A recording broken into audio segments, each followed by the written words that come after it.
السلام عليكم. ولاء عبد العزيز معاكم، صاحبة سنتر بكار مول، وطلعة تاني أأكد على معلومة مهمة جدا. البروتين بيشتغل على صحة شعر، مش درجة تجعيدة شعر. بمعنى ايه؟ يعني ممكن يكون البنت شعرها مجعد جدا ولكن صحته عالية قوي، فتبقى النتيجة حلوة قوي قوي. وممكن بقى العكس، تبقى الشعرة ناعمة جدا جدا ولكن صحتها مش سليمة. فبالتالي لما تيجي تعمل اي تريتمنت، حتى لو تريتمنت بسيط، للأسف النتيجة ما بتبقاش زي ما هي كانت متوقعة.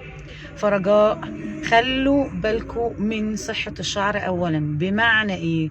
بمعنى ان انا دلوقتي قبل ما ابتدي اي تريتمنت، سواء كان بمختلف المسميات، سواء كان بروتين، ترميم، لا كافيار، لا بوتوكس، لا كولاجين، ده بعيد ان اصلا المسميات دي كلها فاكس زي ما بقول.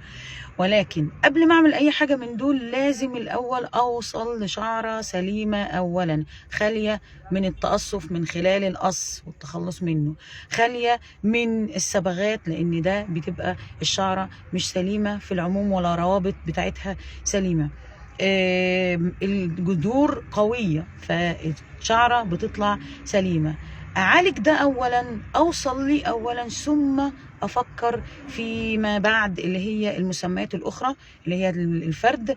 ولكن لو بعض الحالات الطارئة زي مثلا عروسة ومضطرة تعمله أو لازم تتبع التعليمات اللي بقولها كويس جدا، وإلا هتعاني برضو من الآثار السيئة فيما بعد. فرجاء خلي دايما في بالكم من الوصول لشعرة سليمة اولا، بعد كده نبدأ نفكر في اي معالجات. لو عندك اي سؤال راسليني على الخاص وانا هرد عليكي فورا.